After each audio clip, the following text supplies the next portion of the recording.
This is IGN. Pokemon Pokopia becomes the highest-rated Pokemon game of all time. Welcome to your IGN Daily Update.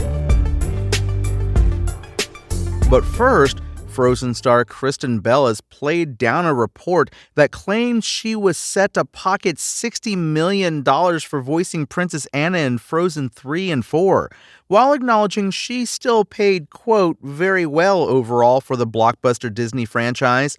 Bell portrays Princess and later Queen Anna in the Frozen franchise, which so far consists of 2 feature films and an array of other spin-offs.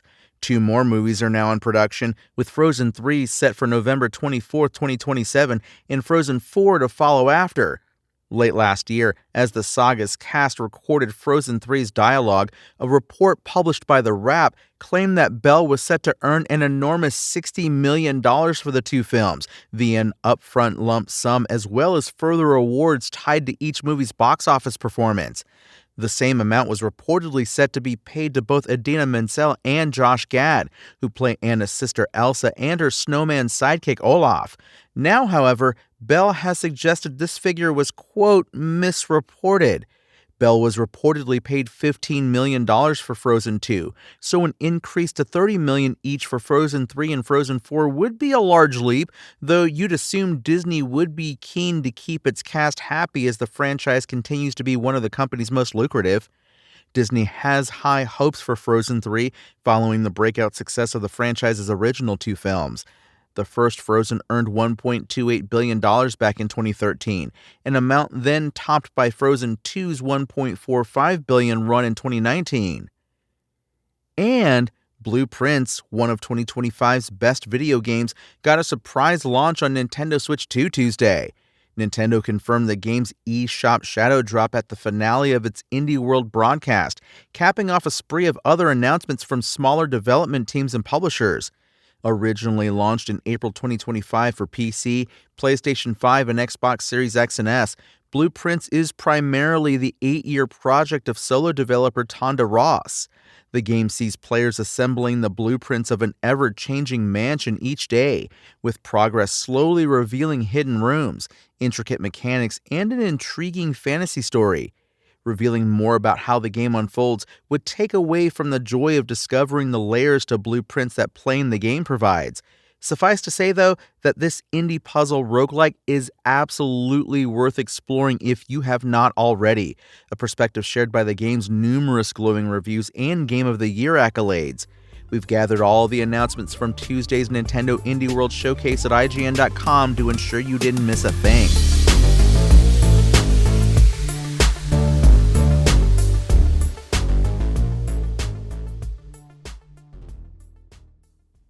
Pokemon Pokopia has become the highest-rated Pokemon game of all time on Metacritic.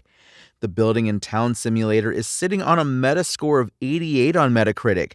That not only makes it one of the highest-reviewed games of the year so far, it's currently sitting alongside Mugenics, RPG Esoteric Ebb, and Resident Evil Requiem, but that also makes it the highest-rated Pokemon game ever. While Pokemon Y also has an 88 Metascore, Pokemon X has an 87, slightly lowering the average across both 2013 3DS games. That means Pokopia also pips Pokemon Moon, Pokemon Heart Gold, Pokemon Black, Pokemon White, Pokemon Soul Silver, and Pokemon Sun, all of which boast a very respectable Metacritic score of 87. Pokemon Pokopia sees you play as Ditto that is transformed to look like a human and must shape an empty land into a beautiful space for a variety of Pokemon.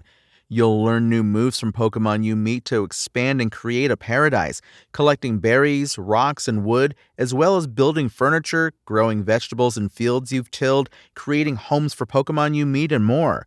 IGN's Pokemon Pokopia review returned a 9 out of 10. We said, Pokemon Pokopia is an enjoyable, personality-packed building simulator set in a surprisingly deep world that is stuffed with fun things for its delightful Ditto protagonist to do and create. Wondering which Pokemon you'll be able to live alongside? Check out our list of all the Pokemon in Pokopia at IGN.com, and stay tuned to the IGN Pokopia wiki for more guides when Pokopia arrives on March 5th on Nintendo Switch 2. That's your IGN Daily Update. My name is Tony Jackson. And if you want more news on your favorite games and entertainment topics, make sure to visit us at IGN.com. You can also download our free app on your phone or console and subscribe to our weekly podcast through the podcast service of your choice.